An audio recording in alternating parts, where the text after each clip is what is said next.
Good evening everyone. आवाज आ रही है आप लोगों को? Good evening everyone. एक बार आप लोग कंफर्म करेंगे जल्दी से कौन कौन आया है क्लास में।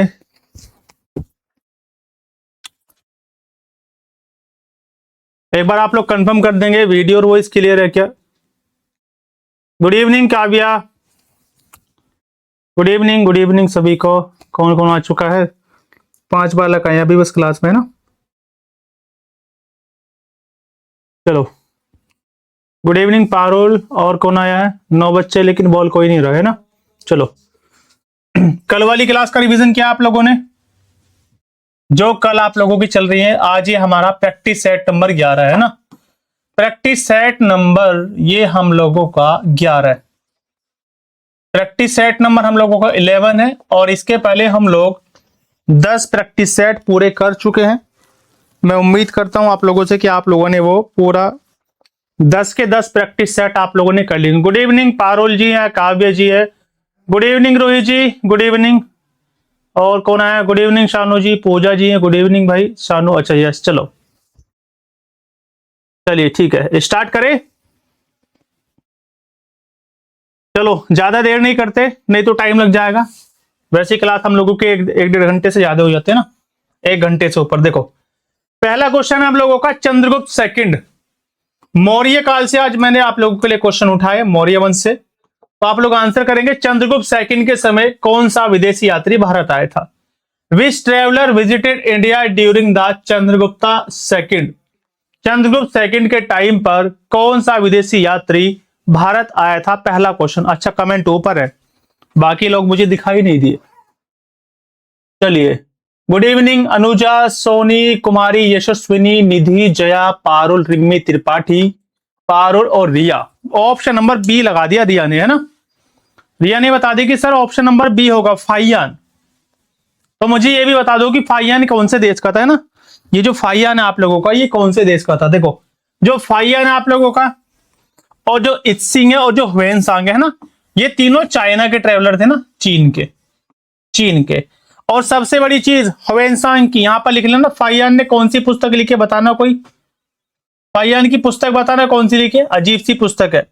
मैगस्थनीज जो आया था वो किसके टाइम पर आया था, ये भी मुझे बता दो फटाक से जल्दी से आप लोग। जो मैगनिस, चलो इसको मिटा देता हूं, ऐसे खिचड़ी सी पक गई। आंसर हो गया बी। अब मुझे ह्वेनसांग की बुक बताओ आप लोग जल्दी से, और जो मैगस्थनीज की बुक है वो बता दो। ये इंपॉर्टेंट बुक है दोनों की, ये दोनों बुक्स आप लोगों के लिए इंपॉर्टेंट है। आप लोग मुझे बताएंगे फटाक से।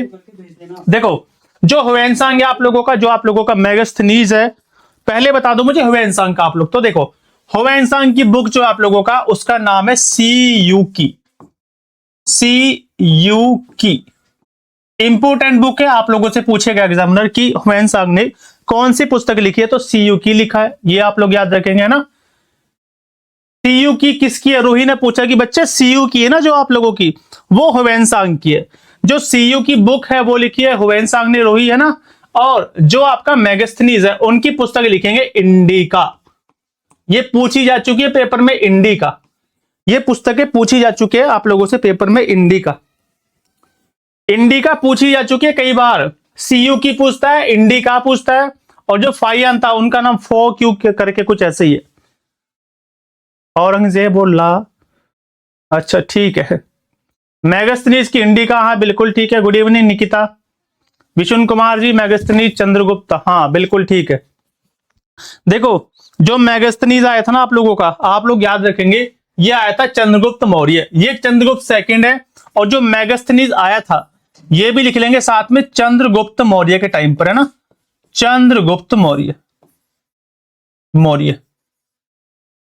चंद्रगुप्त मौर्य। और ये जो फाइयान था ये किसके टाइम पे आया था, कोई मुझे बताएगा? फाइयान, जो फाइयान तो आप लोगों ने पढ़ लिया ना। और ये जो इत्सिंग है आप लोगों का, इत्सिंग और ये ह्वेनसांग, ये हर्षवर्धन के टाइम के।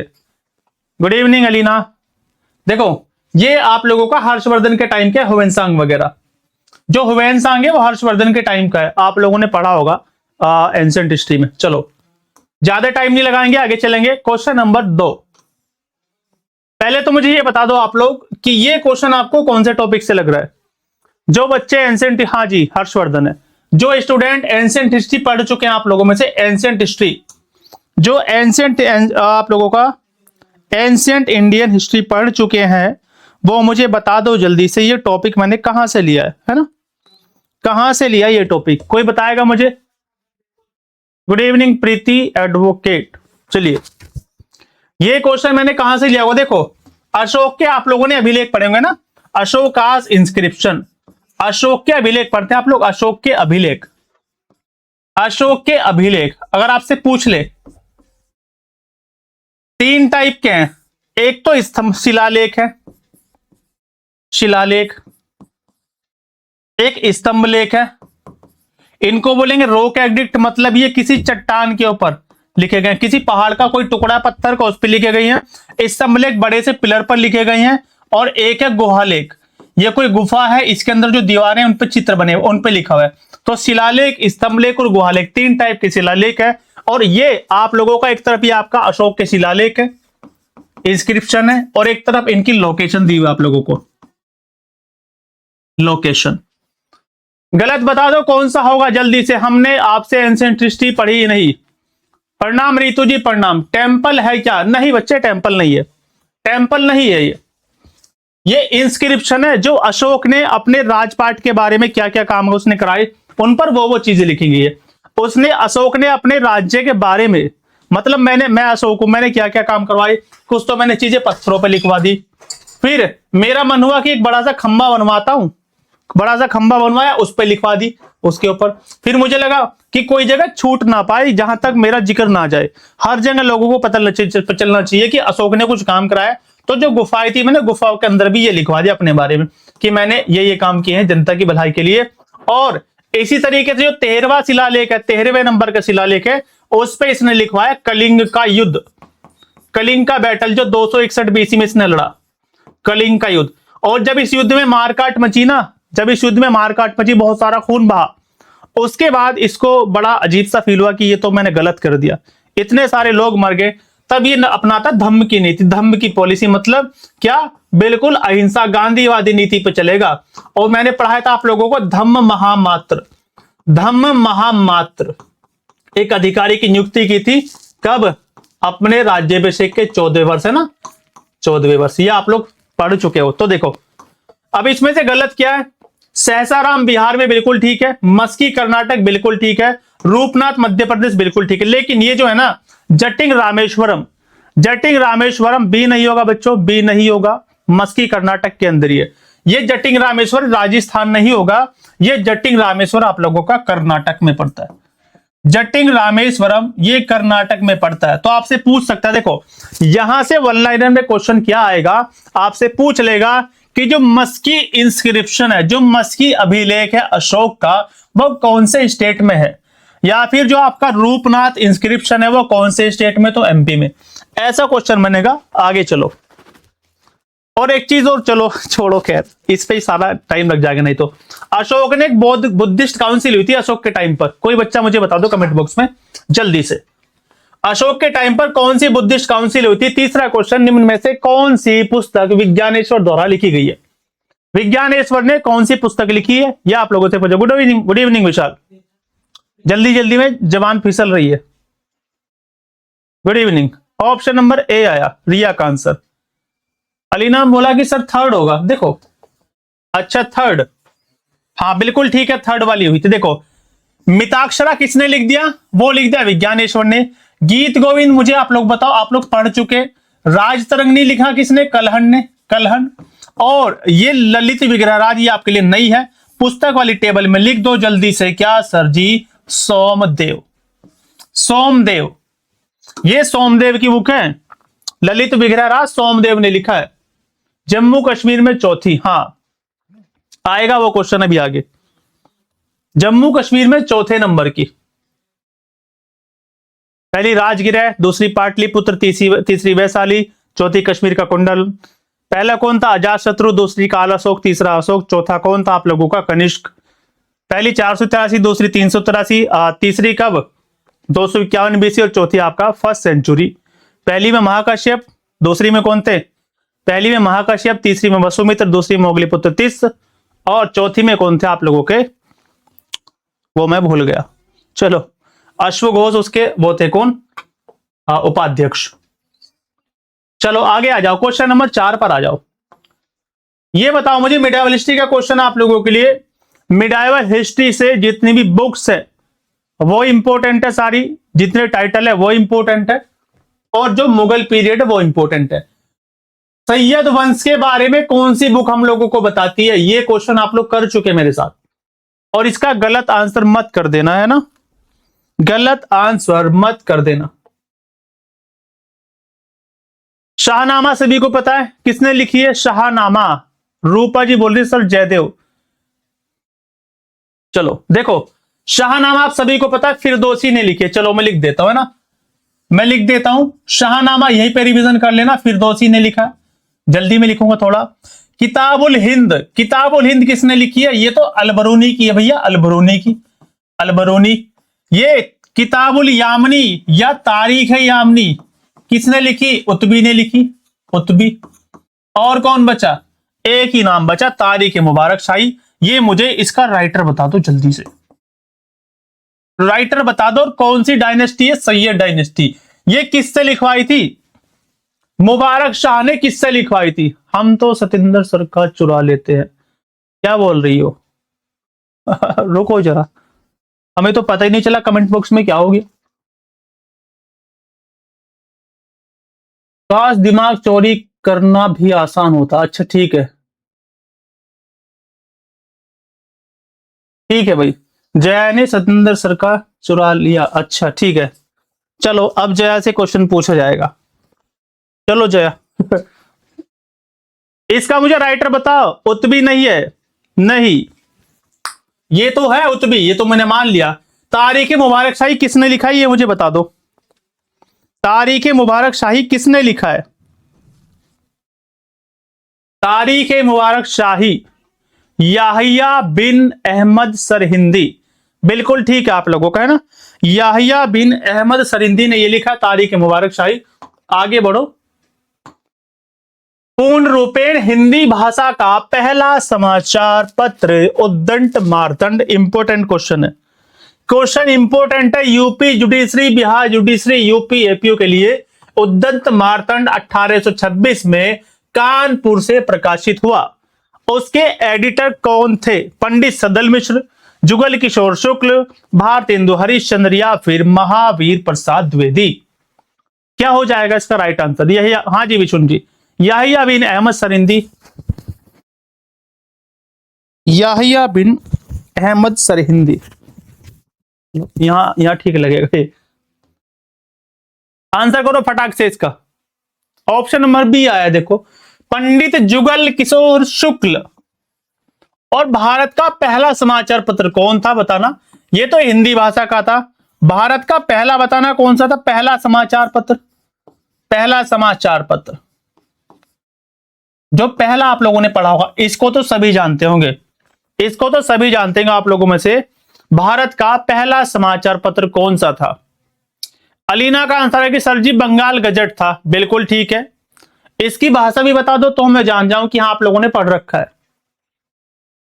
अगर मैं मान जाऊं, मुझे अच्छा लगेगा, है ना।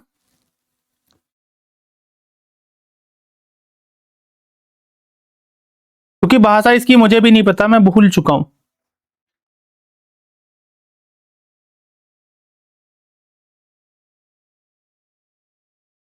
द बंगाल गजट जो न्यूज़पेपर था आप लोगों का,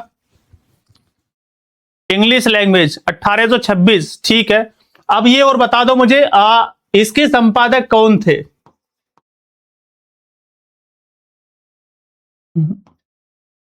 कोई अंग्रेज थे ना शायद। बंगाल गजट, कानपुर गलत लिखा है, अच्छा चलो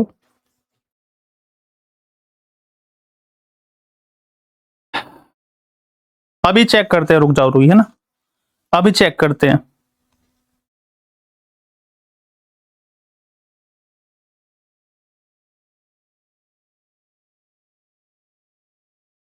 देखो जो आपने लिखा है ना कि ये लिखा है गलत कानपुर, देखो ये तो ठीक है बच्चों, है ना, ये ठीक है, लेकिन ये जो बंगाल गजट था ना, बंगाल गजट, ये कलकत्ता से था, ये वाला था, ये था रूही कलकत्ता से, है ना, ये था कलकत्ता से आप लोगों का। जेम्स ऑगस्टस हिक्की एक अंग्रेज थे, हाँ बिल्कुल ठीक है। चलो, जेम्स ऑगस्टस हिक्की एक अंग्रेज लोग थे, उन्होंने संपादित किया था इसको। आगे चलो, क्वेश्चन नंबर 6। भारत में किस वायसराय की हत्या अंडमान निकोबार द्वीप समूह में भ्रमण के दौरान कर दी गई थी? एक कैदी ने मार दिया तो चाकू लगा के पेट में चाकू घुसा दिया था, इसके किसके, जल्दी से बताओ कौन था वो? अंडमान निकोबार में घूमने गया था एक वायसराय, और वहां पर उसको मार दिया गया चाकू के द्वारा। वही था सर।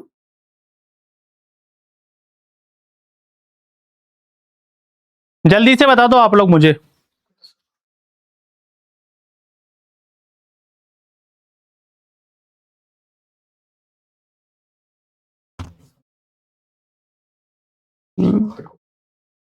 बंगाल गजट पहले बांग्ला में था, और चलो वो फैक्ट कल देख लेंगे। बंगाल गजट पहले बांग्ला में था, फिर इंग्लिश में हुआ। अभी रुको, 1 मिनट रुक जाओ, अभी रुक जाओ, गलत मत पढ़ो, मैं चेक कर लेता हूं अभी, 1 मिनट रुक जाओ।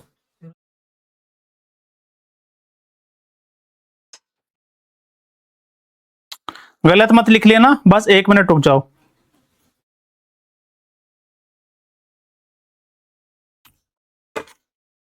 तब तक इसका आंसर करो फटाक से।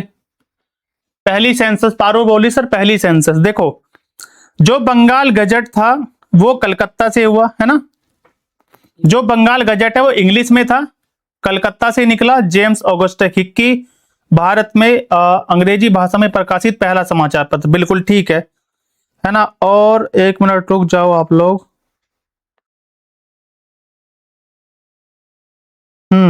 ठीक है। रोही ने जो बोला था ना कि सर ये कलकत्ता नहीं, ये होगा आप लोगों का कहां पर, पिछला। आपने जो रोही बोला कि 1826 में कानपुर से, इसको मैं चेक कर लूंगा, ये शायद यहां पर कलकत्ता ही होगा, है ना। रोही का आंसर ठीक है, ये वाला कलकत्ता होना चाहिए उसी हिसाब से। ब्रिटिश पर्सन इंग्लिश में ही तो मिलेंगे, हाँ जी बिल्कुल ठीक है पारुल, ऐसी कोई बात नहीं। अब मुझे बताओ कोई दिक्कत तो नहीं है किसी को, छोड़कर उस वाले क्वेश्चन को। पिछला जो क्वेश्चन है ये वाला, उद्दंत मार्तंड जो है, ये कानपुर से प्रकाशित हुआ था, उसके संपादक कौन थे? तो वहां पर आप लोग कोलकाता कर लेंगे 1826 में, है ना।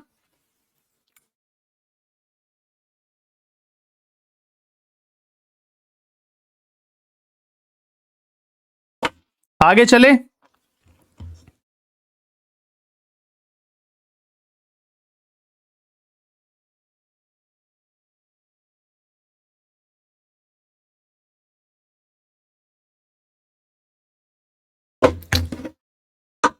चलो नेक्स्ट।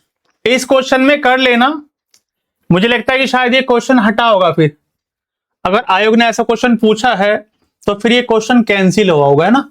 यहां पर कोलकाता होना चाहिए, कोलकाता। चलो अगले क्वेश्चन पर चलो। क्वेश्चन नंबर 6, किस वायसराय की हत्या हुई थी? आपने बताया नहीं मुझे अभी तक, कौन से वायसराय की हत्या हुई थी? आप लोगों ने नहीं बताया, आप लोगों ने नहीं बताया, मुझे आप लोग बताओ फटाक से जल्दी से, तब तक मैं आप लोगों की जो है पीडीएफ अपलोड कर देता हूं, है ना। ऑप्शन नंबर सी एक आंसर आ चुका है ना, देखो 1 मिनट का समय दो आप लोग, मैं पीडीएफ अपलोड कर देता हूं आप लोगों की, क्योंकि नहीं तो फिर मुझे कल फिर से मेहनत करनी पड़ेगी इसके लिए, है ना। कल फिर से मुझे मेहनत करनी पड़ेगी इसके लिए। अभी लगा देता हूं पीडीएफ, बस 1 मिनट रुक जाओ आप लोग, है ना। इकोनॉमिक्स का मुझे भेजे हो।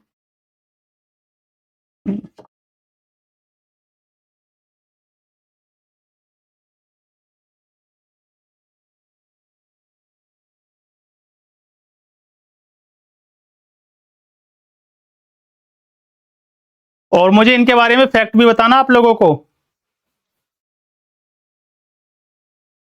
फैक्ट भी बताना आप लोगों को। मैं ये लाइन हटाई दे रहा हूं इस क्वेश्चन में से,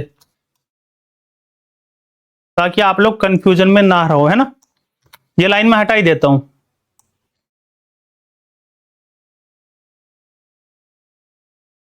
नहीं तो बाद में आप लोग सवाल करोगे दुनिया भर के मुझसे।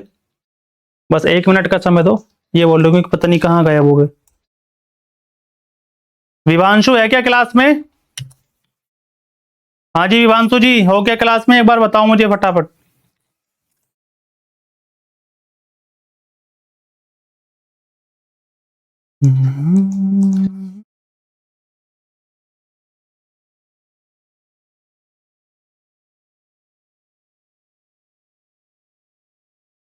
बस 1 मिनट रुक जाओ बच्चों, है ना।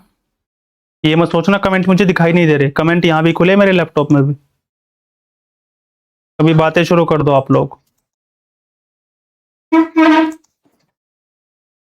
आप लोग तब तक मुझे ये टाइप करो कि क्या कोई नया बच्चा है इस क्लास में जिसका आज या कल में जिसने संघर्ष बैच ज्वाइन किया हो। कोई ऐसा बच्चा जिसने आज या कल में संघर्ष बैच ज्वाइन किया है तो वो मुझे बता दो जल्दी से।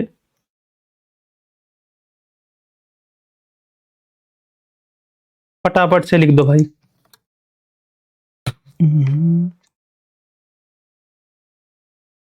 बस आया 1 मिनट, है ना। चलो पीडीएफ हो चुकी है अपलोड आप लोगों की।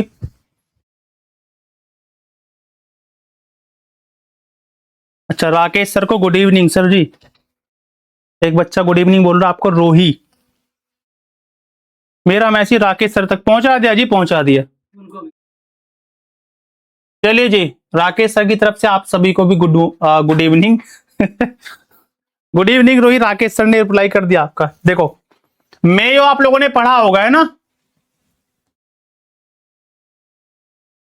संघर्ष ये बैच है एक संघर्ष। देखो आपके पास तो एपीओ का बैच है, जो बच्चे ऐसे जिनको केवल एमसीक्यू प्रैक्टिस करना है तो एक संघर्ष बैच है जिसकी शायद फीस 499 है, जिसमें लॉ के एमसीक्यू और जीएस के एमसीक्यू सुबह 11:30 वाले करंट अफेयर। लॉर्ड मेयो 1872 में भारत की पहली जनगणना इन्होंने स्टार्ट की थी और बाद में 1881 में किसने, रिपन ने इसको रेगुलर फॉर्म में चलाया ना। 10 की जनगणना हर 10 साल बाद। ये आप लोग पढ़ चुके हो मेरे साथ, आगे चलो। पीडीएफ मिल गई होगी आप लोगों को, चेक करो जरा, इसका आंसर कर दो। ये क्वेश्चन पूछा जाएगा आप लोगों से इस टाइप का यूपी एपीओ में। यूपी एपीओ में इस टाइप का क्वेश्चन आप लोगों से पूछा जाएगा। टेक्निकल टीम वाले घर जा चुके हैं सब लोग, इसलिए पीडीएफ जो है ना चलती क्लास में हमको अपलोड करना पड़ता है। आंसर करो जल्दी से, क्या लिखा है? स्वराज पार्टी का गठन किस किसने किया था, ये आप लोगों से पूछा है। अच्छा ठीक है, गुड इवनिंग श्वेता। सुभाष चंद्र बोस, आपको पता है दिल्ली चलो तुम मुझे खून दो मैं तुम्हें आजादी दूंगा, ये बोला। ठीक है जी। जवाहरलाल नेहरू 1929 का क्या, लाहौर का सेशन, और क्या था 1929 में ही नागपुर अधिवेशन हुआ था, all India trade union Congress का नागपुर। ये दूसरे वाला अधिवेशन था, इसके अध्यक्ष रहे। भारत के पहले प्रधानमंत्री कौन थे, जल्दी से बताओ। सी ऑप्शन देखो, मोतीलाल नेहरू थे और सीआर दास मतलब चित्तरंजन दास। चित्तरंजन दास है ना, चित्तरंजन दास। कब बनी थी? 1923 में बनी थी ना, 1923 में। तो क्या हो जाएगा 2 और 4, ऑप्शन नंबर डी। 2 और 4, बस 2 और 4। कोई मुझे बताएगा क्यों बनी थी ये स्वराज पार्टी क्यों बनाई गई होगी? टाइम भी भाग रहा है तेजी से। देखो ये 1923 में स्वराज पार्टी क्यों बनी, देखो जब भारत पहले विश्व युद्ध में जो है जो 14 से 16 तक चला है ना, अंग्रेजों ने भारत के लोगों का साथ मांगा। तो 1920 में हम लोगों ने क्या किया, सॉरी मैं गलत बोल गया शायद, है ना, वो 1814 था ना प्रथम विश्व युद्ध, 1914 से 16।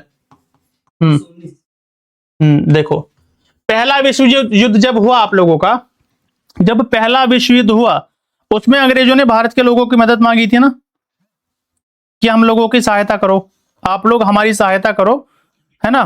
देखो ये था आप लोगों का 1914 से 18, 14 से 18 फर्स्ट वर्ल्ड वॉर। अंग्रेज लोग आए गांधी जी के पास में कि हमारी मदद करो, ठीक है। उस टाइम पे जैसे खेड़ा आंदोलन चल रहा था कहीं पे, 1917 में चंपारण चल रहा था, गांधी जी इनमें बिजी थे। उसके बाद गांधी जी ने 1920 में चलाया क्या आप लोगों का, 1920 में नॉन कोऑपरेशन मूवमेंट, असहयोग आंदोलन, असहयोग आंदोलन।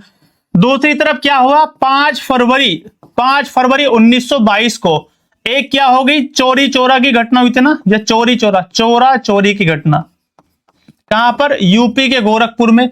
इससे आहत होकर गांधी जी ने ये वाला आंदोलन वापस ले लिया, ये वापस ले लिया। अब इन लोगों को क्या लगा कि देखो अच्छा खासा आंदोलन चल रहा था, एक जरा सी घटना क्या हुई, इन्होंने तो आंदोलन वापस ले लिया। तो इन लोगों ने फिर बनाई क्या, इन्होंने बनाई, मोतीलाल नेहरू ने और सीआर दास ने मिलकर एक स्वराज पार्टी बनाई। फिर इन्होंने सोचा कि हम लोग 1923 में एक पार्टी बनाते हैं, स्वराज पार्टी, और यहां पर गांधी जी जो अपनी मनमानी कर रहे हैं ना, इनकी नहीं चलने देंगे, सीधा हम लोग चुनाव लड़ेंगे विधानसभा का, सीधा चुनाव लड़के सीधा हम लोग असेंबली में जाएंगे और वहां पर जो है अपनी पावर के दम पर अंग्रेजों से हम लोग लड़ाई लड़ेंगे। इसलिए बनी थी आप लोगों की क्या, स्वराज पार्टी। कि गांधी जी ने तो हथियार डाल दिए, अच्छा खासा आंदोलन चला, बीच में रोक दिया, हाँ काव्या। चलो क्वेश्चन नंबर 8, लाहौर मुकदमे के परिणाम स्वरूप निम्न से किसको फांसी दी गई। लाहौर जो मुकदमा हुआ था ना, लाहौर षड्यंत्र केस, जो 1929 का आप लोगों का, जो 1929 का है आप लोगों का, देखो आप सभी को पता है सितंबर 1928, ये पढ़ा आप लोगों ने, इन्होंने सैंडर्स को मार दिया। क्या मैं ठीक हूं क्या, 1928 ही लिखो आप लोग। 1928 में साइमन कमीशन भारत आया, साइमन कमीशन भारत आया, इसमें लाला लाजपत राय, इनके ऊपर लाठी चार्ज होता है, लाठी चार्ज का हुक्म किसने दिया, सैंडर्स नाम के अधिकारी ने दिया, जॉन सैंडर्स ने इसका आदेश दिया था लाठी चार्ज का। उसमें लाला लाजपत राय की डेथ हो गई है ना, उसमें लाला लाजपत राय की डेथ हो गई। अब जो जॉन सैंडर्स था आप लोगों का, जो आप लोगों का जॉन सैंडर्स था, उसको किसने मारा 1928 में, किसने मारा, भगत सिंह, राजगुरु और सुखदेव, इन लोगों की मिली भगत थी, इन्होंने सैंडर्स को खत्म कर दिया। तो एक तो केस ये चला, एक तो केस ये हो गया इन तीनों के ऊपर से जब 1929 में असेंबली में बम फेंका गया, 1929 में सेंट्रल असेंबली में बम फेंका था, असेंबली में बम फेंका था, बम, जिसके आरोप में जतिन दास को जेल हुई थी। जतिन दास को आप सभी को पता होगा, भूख हड़ताल से ही मरे थे। तो ये हो गया 1929 में है ना, और 1928 का पहले से केस चल रहा था, और फिर जाकर इन लोगों को सजा दी गई फांसी की। एक लाहौर षड्यंत्र केस चला 1929 में, और बाद में इनको फांसी दी गई कब, 23 मार्च 1931 को, 23 मार्च 1931 को फांसी दी गई। ये होनी थी 22 मार्च को, एक दिन पहले, सॉरी ये होनी थी 24 तारीख को, 24 में फांसी होनी थी, लेकिन अंग्रेजों को डर था कि सभी को पता कि 23 तारीख को फांसी होनी है, तो कहीं पूरे देश में दंगा ना हो जाए, तो 12 घंटे पहले 23 तारीख को इनको फांसी दे दी गई थी, तीन लोगों को। 1931 गवाही किसने दी थी जिससे फांसी दी गई थी। अच्छा कोई बच्चा मुझे बताओ कि लाहौर षड्यंत्र केस में भगत सिंह के खिलाफ गवाही किसने दी थी, कोई बताएगा, किसी ने पढ़ रखा है इतना डीप में। टाइम भागा जा रहा, 44 हो गई है।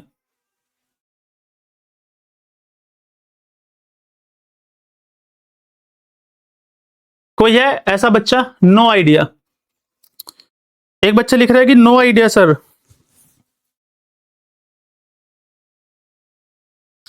वैसे उतना डीप में आपसे पूछेगा नहीं, ठीक है तरन्नुम, आपसे पूछेगा नहीं उतना डीप में।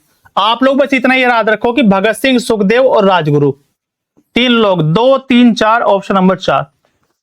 और अगर लिखना ही है, आपको लग रहा है कि हमें तो लिखना ही है ना, अगर आपको लगता है कि हम लोगों को तो लिखना ही है, तो लिखो भगत सिंह के खिलाफ जो गवाही दी थी एक व्यक्ति थे जिनका नाम था फणींद्र नाथ घोष।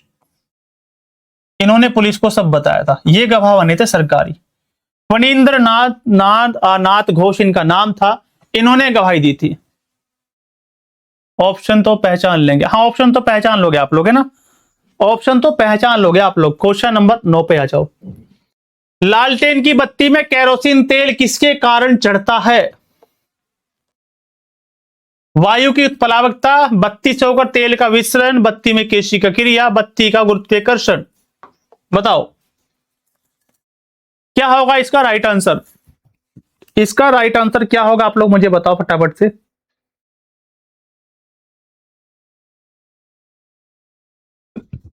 सी। देखो जो कैपिलरिटी होती है ना, जिसको बोलते हैं केशिकात्व, केशिकात्व की जो क्रिया होती है आप लोगों की,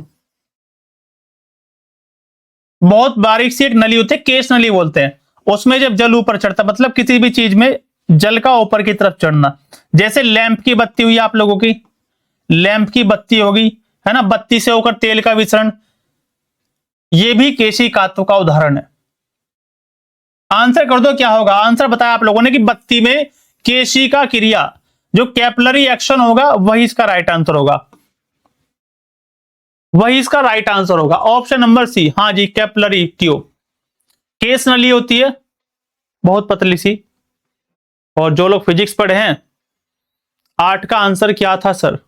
8 का आंसर, 8 का आंसर 2 3 4, भगत सिंह, राजगुरु, सुखदेव।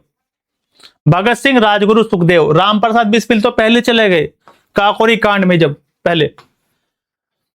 देखो इसके उदाहरण क्या क्या है आप लोगों के। उदाहरण है एक तो इसमें देखो, यहां पर लालटेन लिखा है, यहां पर आपको लैंप भी दे देगा, लैंप।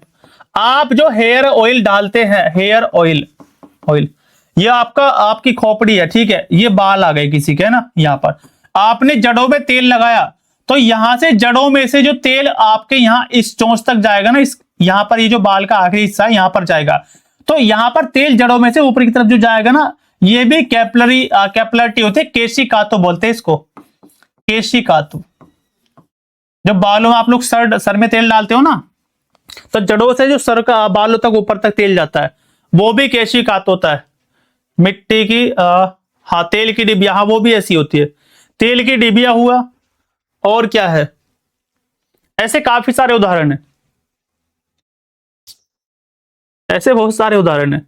लैंप वाला सबसे बेस्ट है।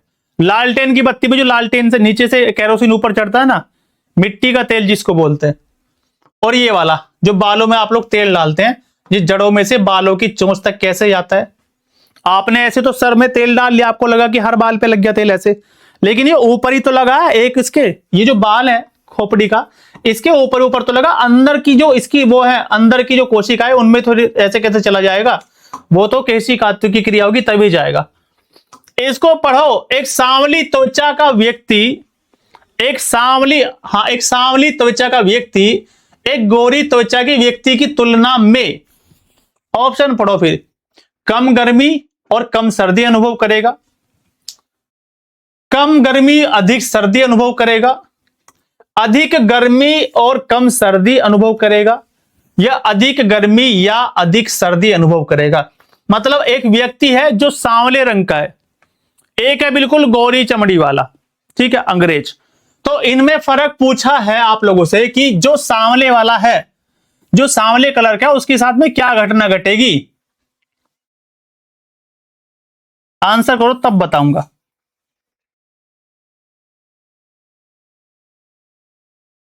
डी, अधिक गर्मी और अधिक सर्दी। ठीक है, और कोई बालक। ये क्वेश्चन आया हुआ है यूपीएससी का, ये क्वेश्चन यूपीएससी ने पूछा है। एक यूपीएससी कराता है अपने अलग अलग लेवल के एग्जाम, जैसे एनडीए, सीडीएस, जो आर्म फोर्सेस के होते हैं, आर्मी लेवल के, जिनसे लेफ्टिनेंट कर्नल बनते हैं। ऑप्शन नंबर सी आया शानू का। और कोई बताएगा, जल्दी से बताओ। रोही, मधु, शानू, आप लोग भी अपने विचार रखो। कहां गई क्लास में, कौन बच्चा था वो? जया। मेरा तुक्का है बी। ठीक है, चलो। कम गर्मी और अधिक सर्दी। ठीक है, चलो। देखो, अधिक गर्मी और कम सर्दी का अनुभव होता है। अधिक आप लोगों का क्या हो जाएगा, अधिक गर्मी और अधिक सर्दी। देखो ये सूरज मां, ये चलो सूरज चाचा है, यहां पर ये सूरज चाचा हो गए, है ना। एक तो ये हाथ है किसका, सांवले रंग के व्यक्ति का, सांवला हो गया। एक ये बिल्कुल गोरी चिट्टी, ये कलाई है किसी की। चलो, ये जो यहां से रेडियस, ये सौर विकिरण जो आएगा, सूर्य की जो किरणें आएंगी ना, ये सांवले रंग की जो चमड़ी होगी ना, ये इसको एब्जॉर्ब कर लेती है, अवशोषित कर लेती है, मतलब सूरज की जो किरणें आई ना ये इसके अंदर तक चली जाएंगी, एब्जॉर्ब कर लेगी। और ये जो गोरे रंग की ये हाथ है गोरे रंग का, ये इसको रिफ्लेक्ट कर देता है, ये इसको रिफ्लेक्ट कर देता है। बस इतना से याद कर लो आप लोग। मेरा सही है, मुझे पता भी था। ठीक है जी, कल ही पढ़ा था। तो जो सामने लोग होते हैं उनकी जो आपकी स्किन होती है वो एब्जॉर्ब कर लेती है, ये जो भी सनलाइट आएगी ना उसको एब्जॉर्ब कर लेती है, गर्मी को एब्जॉर्ब कर लेती है। ब्लैक कलर सनलाइट अधिक एब्जॉर्ब, हाँ जी बिल्कुल मधु का ठीक है वैसे। और गोरे वाले जो लोग होते हैं ऐसे आया और ऐसे रिफ्लेक्ट कर दिया, तो जब एब्जॉर्प्शन नहीं होगा तो फिर इसको गर्मी थोड़ी लगेगी। चलो इस टाइप के क्वेश्चन भी बनेंगे, ऑप्शन नंबर सी। आगे चलो 11वें नंबर पर। वह कौन सा विद्युत रासायनिक सेल है जिसको पुनः आवेशित नहीं किया जा सकता? Which one among the following is an electrochemical cell that can't be changed? Electrolyte cell, storage cell, primary cell या फ्यूल सेल? आंसर करो जल्दी से, फटाक से आप लोग आंसर कर दो। गोरे लोगों का क्या होता है? आपको ज्यादा गर्मी लगती होगी, नहीं मतलब कहना क्या चाह रही हो? आप कहना क्या चाह रही हो? सर्दी तो लगती होगी सर, अधिक गोरे लोग, नहीं ऐसा थोड़ी है कि लगेगी नहीं, बिल्कुल लगेगी, सर्दी गर्मी तो सबको लगती है। चलो रोई बच्चे क्या कहना चाह रही हो कि सर जी काले हैं तो आपको गर्मी ज्यादा लगेगी,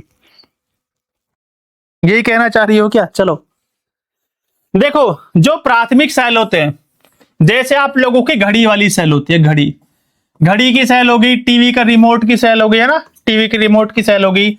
जो रेडियो वाली सेल होती है, रेडियो में डालते हैं आप लोग, रेडियो में, ये होती है प्राइमरी सेल, जिनको एक बार आप लोगों ने अगर दुकान से खरीदकर और घंटे में डाल दिया। अच्छा आप सांवले हैं, ठीक है, ऐसे ठीक है, हम जैसे हैं। चलो जो घंटे की सेल है, बैटरी या रिमोट वाली, एक बार आप लोगों की सेल डाउन होगी तो उसको तो फेंक ही देते, रिमोट पे से निकाल के उसको चार्ज थोड़ी करेंगे। ये सारी प्राथमिक सेल होती, प्राइमरी सेल। यही बोला इसने कि एक बार इस्तेमाल कर लिया आप लोगों ने, एक बार इस्तेमाल कर ली तो पुनः आवश्यक, मतलब दोबारा से इसको चार्ज नहीं कर सकते अब लोग। ये होता आप लोगों का प्राइमरी सेल। चलो क्वेश्चन नंबर 12। एक लाइन आप लोगों ने सुनी है लेकिन मैं बोलूंगा नहीं उसको यहां पर। ब्लैक टी शर्ट, अच्छा अच्छा ठीक है मधु, आंसर करो इसका फटाक से। हमारे शरीर का सबसे दृढ़ भाग कौन सा, मतलब कि which of the following is the strongest part of our body? सबसे स्ट्रॉन्ग हिस्सा कौन सा हमारे शरीर का? क्या हमारी हड्डियां हैं, क्या हमारा इनेमल है, क्या डेंटिन है, क्या ये क्या सीमेंटम? कौन सा हिस्सा है? देखो बी, जो बी है ना, बी, ठीक है भाई, बी, जो बी है, ये जो दांत है आप लोगों के, इस टाइप के जो दांत है ना, और इसको कैसे बना दूं यहां पर ऐसे, चलो इनको छोटे छोटे रखता हूं। ये इसके ऊपर जो एक परत चढ़ी होती है, परत, इसको बोलते हैं इनेमल, इनेमल, इनेमल, है ना। ये सबसे कठोर भाग होता है हमारे शरीर के हिस्से का, इससे ज्यादा कठोर कोई चीज है ही नहीं, इससे ज्यादा स्ट्रोंग। जो दांत के ऊपर छोटी सी परत होती है, हाँ, जिसकी वजह जो सफेद सफेद परत होती है दांत के ऊपर, उसको बोलते हैं इनेमल, इससे ठोस कुछ है ही नहीं। वर्ल्ड ज्योग्राफी का कंसेप्ट है, थोड़ा सा आ जाओ फटाक से, इसको जवाब दो मुझे। कौन सा ग्रह सौर जगत का सबसे दूर ग्रह है? Which planet is the fastest planet in the, अच्छा फारदेस्ट लिखा है यहां पर, फारदेस्ट, मुझे फास्टेस्ट दिखाई दिया। Planet in the solar world. ये मत सोचना कि यहां देख के मैं गलत गलत पढ़ देता हूं, कभी कभी लाइटों का रिफ्लेक्शन ज्यादा, तो मुझे यहां पर लाइट दिखती है, आप लोगों को तो खैर क्लियर दिख रहा है सामने से, यहां पर साइड से खड़े होकर यहां पर रिफ्लेक्शन हो रहा है, जो सामने लाइट लगी है तो दिखाई नहीं देता कभी कभी। आंसर कर दो फटाफट जल्दी से आप लोग। रिम्मी बोल रही कि सर ए होगा। ये हमारे दांत नहीं, किसी ड्रैकुला का लग रहा है, हाँ भूत के दांत। देखिए भूत के दांत, आज क्वेश्चन सिंपल लग रहे हैं विशुन कुमार जी, क्वेश्चन सिंपल है दिखने में लेकिन इंपोर्टेंट है सारे क्वेश्चन, सारे क्वेश्चन इंपोर्टेंट है आप लोगों के लिए।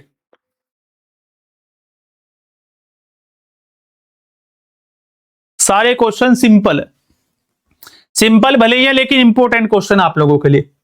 देखो यहां से इंग्लिश में तो हम नहीं बताऊंगा आप लोगों को, ये सूरज है यहां पर, इधर से चलेंगे बुध शुक्र पृथ्वी मंगल बृहस्पति शनि अरुण वरुण। ये जो नेपच्यून है ये इधर से भी लास्ट में आएगा। जब यहां पर क्या होगा, शुरुआत में बुध होगा, एक कंडीशन ऐसी आएगी यहां पर, यहां से हो जाएगा पृथ्वी, ये पृथ्वी यहां पर अर्थ है, शुक्र मंगल बुध बृहस्पति शनि अरुण वरुण। ये नेपच्यून इधर से भी लास्ट में आएगा। फिर किधर से चला लो, चाहे यहां पे छोटे से लेकर और बड़े तक चले जाओ, है ना, चाहे इसको ऐसे लगा लो। ये वाला मुझे याद नहीं आ रहा, ये तो शायद एरिया के अकॉर्डिंग है, छोटे बड़े के हिसाब से ये वाला भी होता है। प्लूटो भी हो सकता है क्या, बट वो प्लेनेट से बाहर है। हाँ प्लेनेट से वो बाहर है, उसको ग्रहों की कैटेगरी में रख दिया, अलग रख दिया, क्योंकि सूरज का जो चक्कर है ना, एक जो दिशा है, एक उसमें जो चक्कर लगाते हैं ना वही ग्रह है। अब वो क्या, यम पहले यहां आ गया, यहाँ शनि के बीच में टांग अड़ा दी, फिर यहां से घूमता है दूसरी जगह वहां वरुण में टक्कर मार दी, ऐसे वो ऐसे नहीं, उसकी एक दिशा नहीं है, इसलिए वो ग्रहों की कैटेगरी से बाहर रखा उसको। कुछ ना कुछ शोध हुए होंगे, कुछ ना कुछ रिसर्च के बाद ही जो है वैज्ञानिकों ने उसको बाहर रखा। ऑप्शन नंबर है 13 का राइट आंसर। क्वेश्चन नंबर 14 पर आ जाओ। क्वेश्चन नंबर 14, निम्नलिखित ज्वालामुखियों में से किसे भूमध्य सागर का प्रकाश स्तंभ कहा जाता है? The lighthouse of Mediterranean sea. Question ये है आप लोगों का, Mediterranean sea, lighthouse of Mediterranean sea, Etna Pelee Stromboli और विसुवियस। देखो ये भी इटली में है, ये भी इटली में है और ये भी इटली में, तीनों इटली में।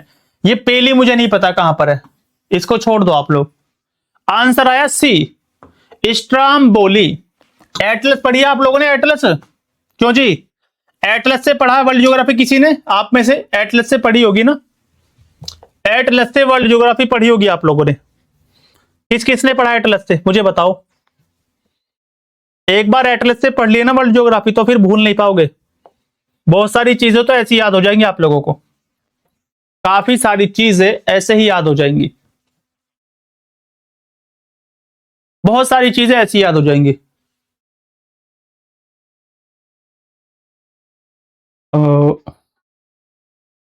मुझे ऐसा लग रहा है अंदर से कि आप लोग ना टोटल 10 सेट हो चुके हैं हमारे, है ना, 10 सेट। 10 में से मुझे लगता है कि जितने बच्चे इस क्लास में है, अच्छा आपने पढ़ी है, ठीक है। 10 में से, ओ भाई ये क्या हो गया, मैप खोलने पे तो मेरा फेस और काला दिखाई दे रहा है, ये कैमरे में डिफॉल्ट आ गया क्या कुछ, ये अब कलर ढलता जा रहा है क्या? चलो मेडिटेरियन सी ये रहा। देखो ये इटली की कैपिटल रोम, इटली की रोम है ना कैपिटल, देखो इटली की कैपिटल ये रहा रोम। यहीं पर मेडिटेरियन सी के आसपास यहां पर पड़ता है स्ट्राम्बोली, स्ट्रोम्बोली, ये स्ट्राम्बोली हो गया है ना। क्रीम नहीं लगाया आपने, अरे क्रीम की बात नहीं, सोना नहीं मिल रहा हम लोगों को, जब नींद पूरी नहीं होती तो तब उससे फर्क पड़ता है। गर्मी ज्यादा हो गई है, आपको अब शादी कर लेनी चाहिए। नहीं भाई ना ना, इस जंजाल से भी दूर रखो हम लोगों को। देखो स्ट्राम्बोली क्या है, स्ट्राम्बोली यहां पर क्या होता है, रात के टाइम पे, रात के टाइम पर इसमें थोड़ी थोड़ी देर बाद विस्फोट होता है, क्योंकि ये एक्टिव वोल्केनो है, ये जो है ये एक्टिव वोल्केनो है, इस पे समय समय पर विस्फोट होता है। और जब इसमें विस्फोट होगा तो क्या होगा, उजाला होगा, है ना, उजाला होगा, काफी जारी एकदम से रोशनी होगी चारों तरफ। तो जैसे इसमें विस्फोट होगा ना तो पूरे मेडिटेरियन सी में उजाला होता है बार बार, थोड़ी देर बाद फिर विस्फोट होगा तो पूरे में फिर उजाला कर देगा, थोड़ी देर में फिर विस्फोट होगा फिर से उजाला होगा, तो इसलिए इसको मेडिटेरियन सी का लाइट हाउस बोला जाता है, स्ट्राम्बोली। समझ में आया कंसेप्ट? ब्लू लाइट का इफेक्ट है सर, हाँ अच्छा इतना बड़ा वो नहीं है कुछ।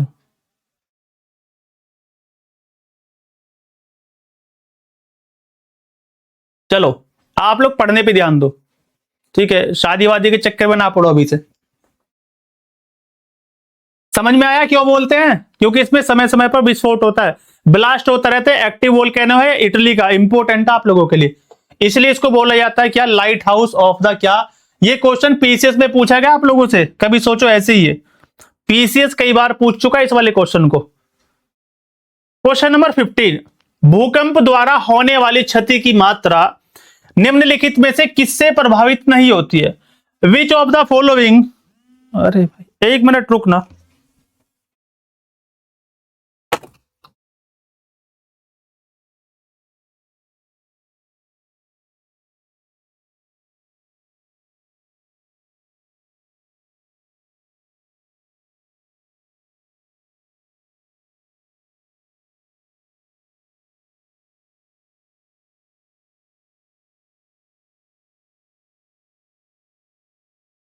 चलिए नेक्स्ट क्वेश्चन। हाँ रोहित जी आ चुका है।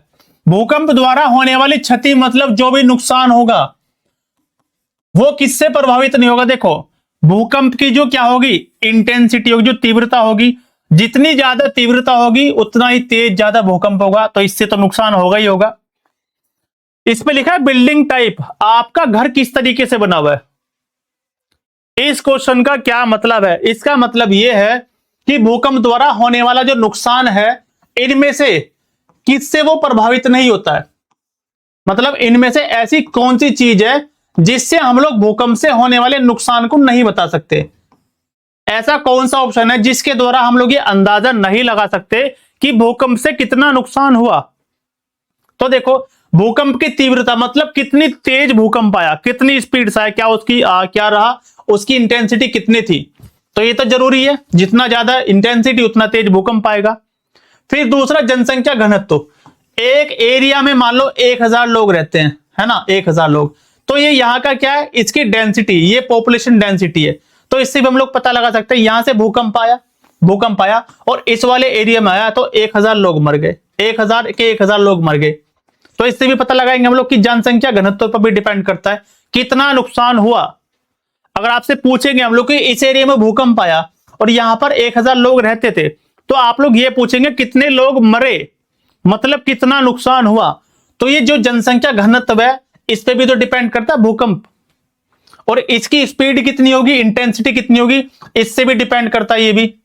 इसके द्वारा तो बताएंगे कि इतनी तेजी का भूकंप था और इतनी डेंसिटी को नुकसान पहुंचाया। और फिर इसमें जो घर होंगे, घर का जो टाइप होगा, मान लो आप लोगों ने बिल्कुल भूकंप से सुरक्षित घर बनवा रखा, नीचे जमीन में बंकर टाइप के बनवा रखे, तो क्या बनेगा, क्षेत्र की जलवायु, यहां पर चाहे गर्मी हो, चाहे यहां पर सर्दी हो, चाहे यहां पर बरसात हो रही हो, अगर भूकंप आया तो इसका इस चीज से कोई लेना देना नहीं है। चाहे कहीं पर गर्मी हो, सर्दी हो, बरसात हो, कैसा भी हो, फूल खिल रहे हो, अगर भूकंप आया तो 3 चीजों को नुकसान पहुंचाएगा।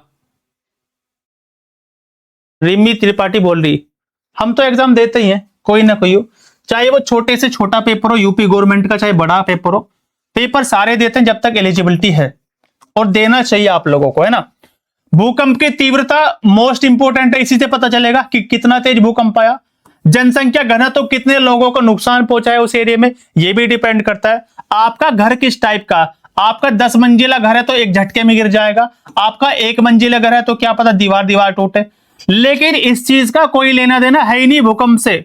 सर्दी, गर्मी, बरसात जो भी है वहां पर। रोहित समझ में आया आपको? जल्दी से बताओ। आपने पूछा था कि सर इसका मतलब बताओ, इसमें यह बोला कि अगर भूकंप आया तो उससे जो नुकसान होगा भूकंप आने से, उसको हम लोग किस किस चीज से बताएंगे कि हाँ इतना नुकसान हुआ, क्या सबूत है हम लोगों के पास में? तो पहला सबूत है उसकी तीव्रता, कितना तेज भूकंप आया। दूसरा, कितने लोग, जहां पर इस एरिया में कितने लोग रहते थे, कितने लोगों को नुकसान पहुंचा है। तीसरा, आपका घर किस टाइप का है। ठीक है, चलो गर्मी सर्दी नहीं देखता कुछ भी, बस भूकंप आ गया। कौन सा सागर बिना तटरेखा का, इस क्वेश्चन को मोस्ट इंपोर्टेंट कर लेना। Which one among the following is a sea without having any coast, इसकी बाउंड्री नहीं है, बाउंड्री नहीं है। कौन सा ऐसा सागर है, ये मोस्ट इंपोर्टेंट कर लेना इस क्वेश्चन को। एपीओ पूछ सकता है इससे आपको, इसे आपसे पूछ सकता है। उत्तर सागर, सरगासो सागर, बाल्टिक सागर, बेरिंग सागर, कितनी देर तक क्लास होगी? 16 क्वेश्चन हो चुके और मेरा मोबाइल कहां गया?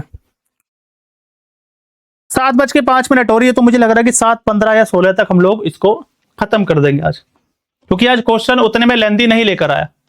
क्वेश्चन नंबर 25 तक, हाँ जी 25 तक ही चलेगी। बी ऑप्शन सरगासोसी, बहुत अच्छा आंसर आपका, सरगासोसी। ऐसा तट जिसकी कोई सीमा ही नहीं है, कोई बाउंड्री नहीं बनाता दूर दूर तक देश इससे, कोई भी देश दूर दूर तक इससे बाउंड्री नहीं बनाता है। देखो यहां पर आना जरा, ये ब्लैक सी है, ये काला सागर है, ये बाउंड्री बना रहे हैं। देखो ये कैस्पियन सी है, इसका भी अपने बॉर्डर है, तुर्कमेनिस्तान, उज्बेकिस्तान। ऊपर आओगे तो बाल्टिक सी है, ये कारा सी है। इधर यूरोप में आओगे तो बाल्टिक सी है, ये वाला, ये बाल्टिक सी है ऊपर, मेडिटेरियन सी आप लोगों का है ना। लेकिन जब आप लोग यहां पर आएंगे, जब आप लोग यहां पर आएंगे ना इस हिस्से में, कहां गया आप लोगों का? ये कैरेबियन सी है और इसके आसपास ही था ना आप लोगों का, यहीं पर पड़ता है, ये कैरेबियन कंट्रीज के पास पड़ता है सरगासोसी। रुको मैं लोकेशन देखता हूं, मैं लोकेशन देख लेता हूं। एटलस में दिखेगी, यहां पर नहीं दिखेगी, एटलस पर दिखेगी, यहां पर नहीं दिखेगी, है ना।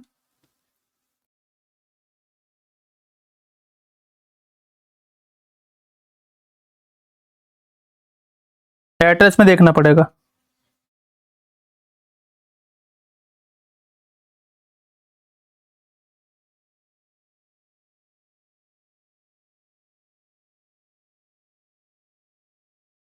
कैरेबियन, अच्छा ठीक है। देखो ये कैरेबियन सी है ना आप लोगों का, ये बरमूडा ट्रायंगल यहां पर पड़ता है, ये वाला। इसमें मैप में नहीं लिखा है लेकिन यहां पर है, इस हिस्से में, इसी हिस्से में सरगासो सी, सरगासो सागर।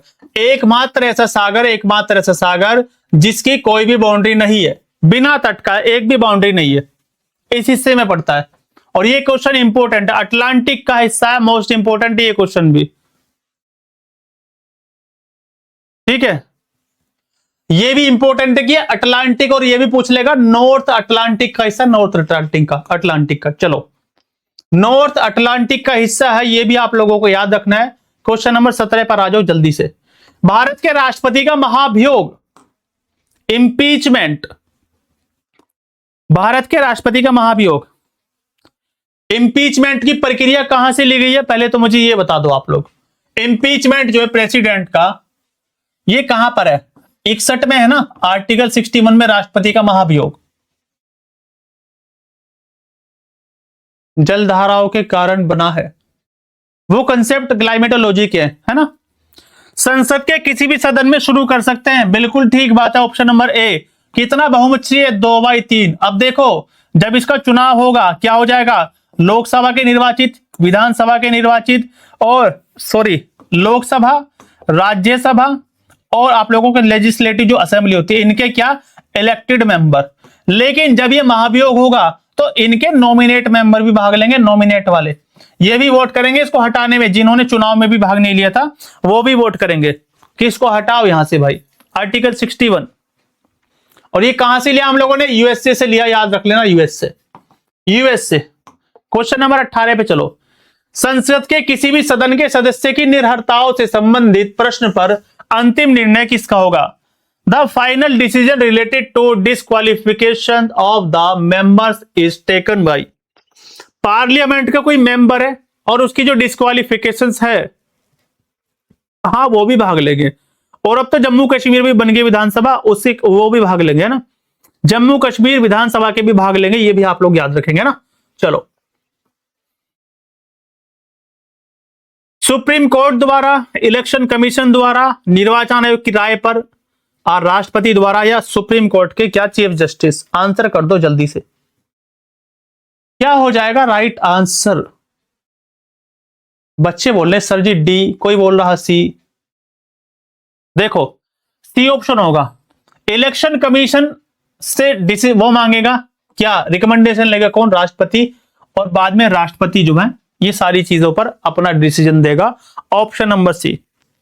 निर्वाचन आयोग 324 से 329, पार्ट नंबर 15, ये आप लोग याद रख लेना। इकोनॉमिक्स का अच्छा सा क्वेश्चन है ये क्वेश्चन इकोनॉमिक्स का आप लोगों का, एग्रीकल्चर वाले चैप्टर से। 1903 में भारतवर्ष की पहली चीनी मिल कहां पर स्थापित की गई? कहां पर स्थापित की गई है? बलरामपुर, मवाना, प्रतापपुर, प्रतापगढ़? आंसर करो जल्दी से आप लोग। 1903, इसका आंसर कर दो जल्दी से आप लोग। भारत की पहली चीनी मिल कहां पर स्थापित की गई है? सी होगा। रिया बोल रही है सी, मधु बोल रही है सर जी सी, सी सी सी। और सी से क्या बना? कल याद कराया था ऐसी कुछ, विटामिन सी। हाँ चलो, प्रतापपुर में, ऑप्शन नंबर बी। और ये पड़ता है यूपी के बलिया डिस्ट्रिक्ट में, बलिया में है ना, यूपी के बलिया में पड़ता है प्रतापपुर। ऑप्शन नंबर बी बच्चों, 19 का बी। चलो हाँ जी, प्रतापपुर। आगे चलो, क्वेश्चन नंबर 20। भारत में सिक्के जारी करने के लिए कौन अधिकृत है? कौन है ऑथोराइज? हमारी कौन सी ऑथोराइज वो आपका संस्था है जो भारत में सिक्के जारी करती है? तो देखो, ये नहीं होगा, ना स्टेट बैंक होगा, इन दोनों में से क्या होगा? आरबीआई हो जाएगा ना, आरबीआई, या option number B? Option number B. देखो, अगर नोट करेंसी की बात करें, अगर करेंसी के नोट की बात करें, 10 का, 20 का और 50 का, तो वो जारी करेगा आरबीआई। लेकिन अगर बात कर दे सिक्के की, सिक्के, तो जितने भी सिक्के हैं ना वो रिलीज करेगा कौन? छापता है सिक्के, ढालता कौन है? वित्त मंत्रालय। प्लस एक तो सिक्के, सिक्के प्लस 1 रुपए का नोट, 1 रुपए का नोट, ये दोनों कौन निकालता है? वो निकालता है वित्त मंत्रालय। 1 रुपए के नोट पर गवर्नर साइन नहीं करता है, कौन करता है? फाइनेंस सेक्रेटरी, वित्त सचिव के सिग्नेचर होते हैं 1 रुपए के नोट पर। 1 रुपए के नोट पर वित्त सचिव सिग्नेचर करता है, गवर्नर नहीं करता है। चलो, question number 21 current affair start हो गया। हाल ही में 2026-27 के लिए यूएनएससी के स्थायी मेंबर कौन बने हैं? ये क्वेश्चन तो जाना पहचाना है ना आप लोगों को, ये क्वेश्चन तो जाना पहचाना लगा आप लोगों को। आंसर कर दो जल्दी से, तब तक मैं यहां पर लिख देता हूं क्या था वो ट्रिक आप लोगों का। एक तो था कोलंबिया, कोलंबिया, फिर आंसर हो जाएगा ब्राजील। फिर पिताजी पूछेंगे कि भाई तुम बहरे हो गई हो क्या? पहले वो था लातों के भूत बातों से नहीं मानते, तो लातविया, लातविया। फिर वो हो जाएगा बहरीन। फिर क्या था? कांगो रिपब्लिक, कांगो रिपब्लिक है ना। अरे एक और था, मुझे याद नहीं आ रहा। कांगो लोकतांत्रिक गणराज्य, Colombia, Latvia, Bahrain, Congo republic, और एक क्या था? मेरे पास बहुत सारे हैं, एक के नोट। अच्छा ठीक है, ठीक है, अमीर बन जाना उनको सेल करके। पनामा नहीं, पनामा तो भैया वो 25-26 का था। पनामा कोलंबिया, पनामा, पनामा नहीं है मधु जी।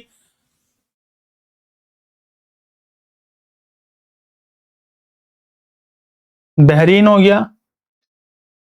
अरे लाइबेरिया भूल गए क्या आप लोग? लाइबेरिया नहीं था क्या? लाइबेरिया मैंने बताया था क्या आपको कि एक बच्चा कॉल कर रहा है, छत पे चढ़ा हुआ, पिताजी नीचे से आवाज दिए, तो पिताजी ऊपर पहुंच के बोले कि लातों के भूत बातों से नहीं मानते, दिखाओ जरा किससे कॉल पे बात कर रहे हो। पिताजी बोलेंगे लाइए, लाइए अपना फोन हमें दीजिएगा, हम देखते हैं किससे बात कर रहे हैं। तो लाइए मतलब लाइबेरिया। और उसने क्या किया? फिर वो पिताजी की बात अनसुनी कर दी, है ना, और नीचे भागा भागा आया और बाहर चला गया। फिर पिताजी ऊपर से बोले हमारा बेटा कांगो, कहां गो, है ना। तो मम्मी बोलेगी कांगो रिपब्लिक मतलब कांगो लोकतांत्रिक, लोकतांत्रिक। बोली कि वो तो कोई तांत्रिक के पास गया कि पिताजी बहुत गुस्सा करते हैं, इनको कुछ शांत कराने की पुड़िया लेके आऊंगा। ये मैंने बताया था आप लोगों को। लाइबेरिया, हाँ। मम्मी हंस रही है लातों के भूत वाली बात पे, ठीक है, हंसना चाहिए। माता जी को प्रणाम बोलो, ठीक है।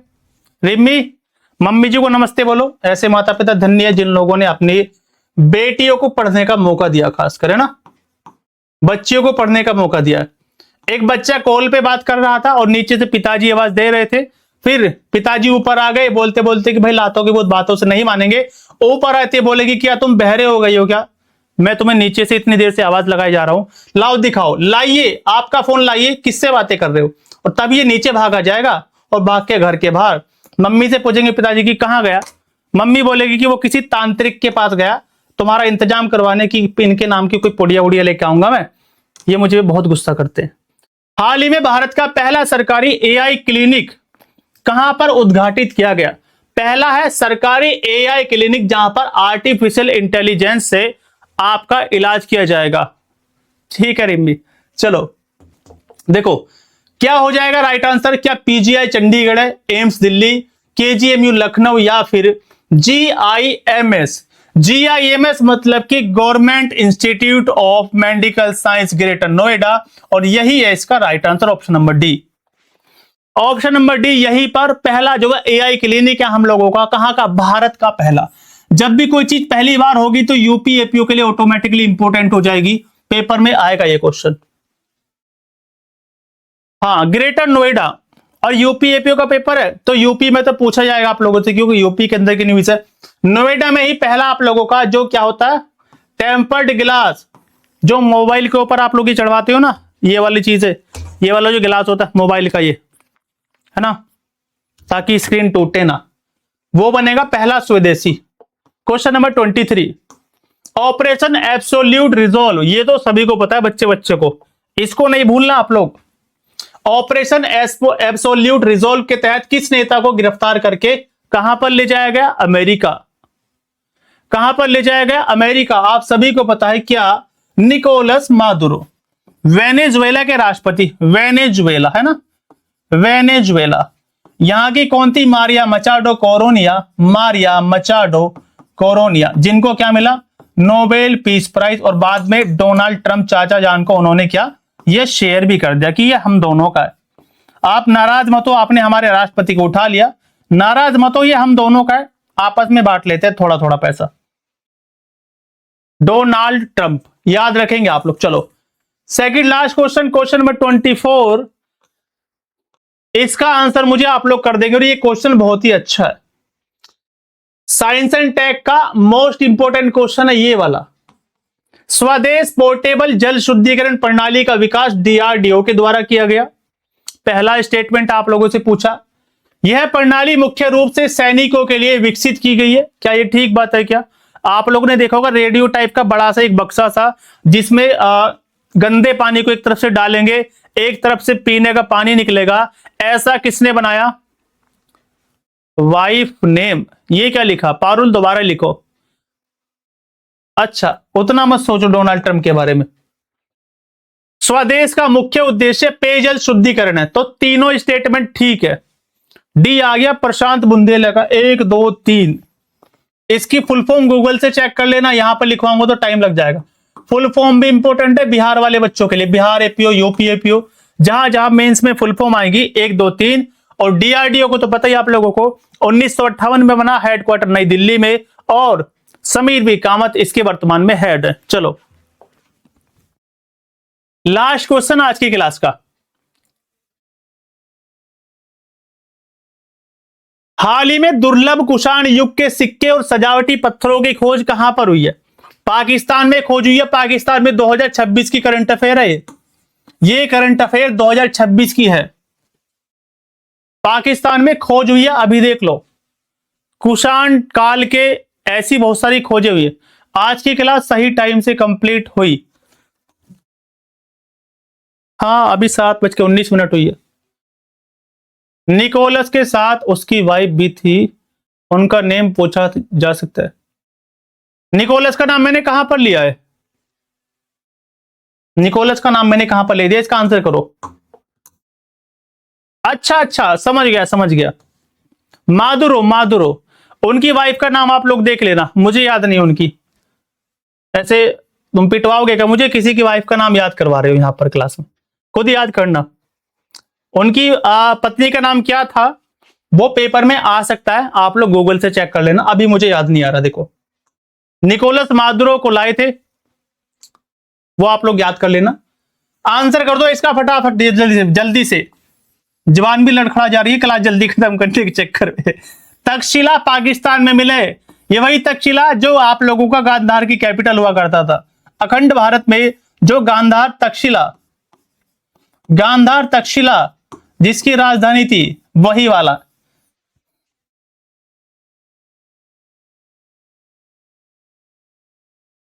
अपने ऊपर काम करो बस, ठीक है, दूसरों पे ध्यान मत दो, ना ध्यान दो ना ज्ञान दो, ठीक है, बस पढ़ाई पे फोकस करो।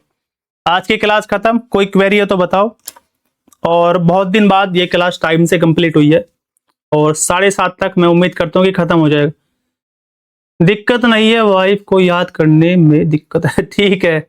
चलो फिर, अब किसी को कुछ पूछना है क्या तो जल्दी से आप लोग मुझे बताओ। मोहित कुमार है क्या आज क्लास में? आज मोहित कुमार खुश हो जाएंगे कि सर टाइम से क्लास कंप्लीट हो गई है। कितना टाइम हुआ क्लास को चलते हुए? 1 घंटा 5 मिनट, चलो उतना भी ज्यादा नहीं हुआ, टाइम से कंप्लीट हो गई आज की क्लास हमारी। 11 सेट हो चुके आज तक के मिला के। 16 महाजनपद का ट्रिक, रिमी जी मुझे नहीं लगता कि उसका कोई मैं ट्रिक बता पाऊंगा। 16 महाजनपद वो तो आपको ऐसे याद करने पड़ेंगे, अंग चंपा, मगध गिरिव्रज, है ना, चेदी, सोतीवती, काम्बोझाटक, गांधार तक्षशिला, वो तो आप लोग जैसे जैसे लिखोगे ऐसे ऐसे याद हो जाएंगे। 16 है तो 4-4 के पेयर बना के याद कर लो। पहले आज 4 याद करो, फिर शाम को मतलब कल सुबह 4 याद कर लेना, और फिर शाम के टाइम में 4, ऐसे 4-4 करके वो आप लोग याद करो। ऐसे याद करना पड़ेगा आप लोगों को। बाकी और कुछ पूछना है किसी बच्चे को? क्लास तो कंप्लीट हो गई है और इसकी पीडीएफ मैंने लगा दी है। चलो फिर, गुड नाइट सभी को, और कल मिलेंगे। 6 बजे क्लास होगी कल ये वाली। कभी सोचो कि ये 6 बजे वाली क्लास नहीं होगी, ये क्लास होगी। और चलो ज्यादा बातें नहीं करते, आप लोग कुछ खा पी लो, कल मिलते हैं, बाय बाय, ठीक है, गुड नाइट। ये क्लास मार्च में कब तक चलेगी? एक क्वेश्चन फिर आ गया, मुझे आना पड़ेगा क्या पैनल पर? देखो मार्च में जो है ना, अगर मैं बात करूं इस क्लास की, जाओ मत कोई बच्चा, युद्ध अभ्यास के भी प्रश्न करवा दीजिए। अच्छा ठीक है सिंधु, देखो कम से कम 15 मार्च तक तो मैं इसको लेकर जाऊंगा, ज्यादा नहीं तो कम से कम 15 मार्च, है ना? अरे भाई 15 मार्च, मिनिमम 15 मार्च तक तो हम लोग टारगेट रखेंगे, क्योंकि इसके बाद में आपके पास में 6 दिन बचते हैं, और 6 में से भी 5 दिन, क्योंकि 21 और 22 का दिन तो आप लोगों का ट्रैवलिंग में निकल जाएगा, 21 का। तो कोशिश करेंगे 15 मार्च तक जितना मैक्सिमम हो सकता है उतना हम लोग प्रैक्टिस कर लेंगे। अब जितने लोग मुझे बोल रहे थे कि सर आप काले हो गए हो, अब देख लो प्रीफेस खुल गया ग्रीन वाला। अब बताओ अब क्या लग रहा है? लाइट का इफेक्ट होता है वो, ठीक है। अब मत बोलना कि सर जी सांवला रंग हो गया आपका। तो 15 मार्च तक का टारगेट है हम लोगों का कि 15 मार्च तक तो कम से कम इसको हम लोग चलाएंगे। 15 के बाद अगर मैं चलाऊंगा इस सीरीज को तो आप लोगों को कहीं ना कहीं नुकसान होगा, क्योंकि आप लोग 16 से लेकर और 19 मार्च तक इसका रिवीजन करना, जितने सेट हो जाएंगे ना इनका अच्छे से रिवीजन करना, फिर इन सेट का रिवीजन करना और करंट अफेयर का, ठीक है। चलो फिर, गिलो ही गिलो, अब मत लिखो या गिलो। चलो चलो फिर, गुड नाइट, है ना? ऐसे तो मैं बात ही करता रहूंगा आप लोगों से। कल मिलते हैं। Thank you so much everyone. गोरे भी है और अच्छे भी हैं, बहुत ज्यादा बाई नेचर। अच्छा ठीक है रिमी, थैंक यू। चलिए फिर कल मिलते हैं ना नए क्वेश्चन के साथ। Good night everyone, bye bye.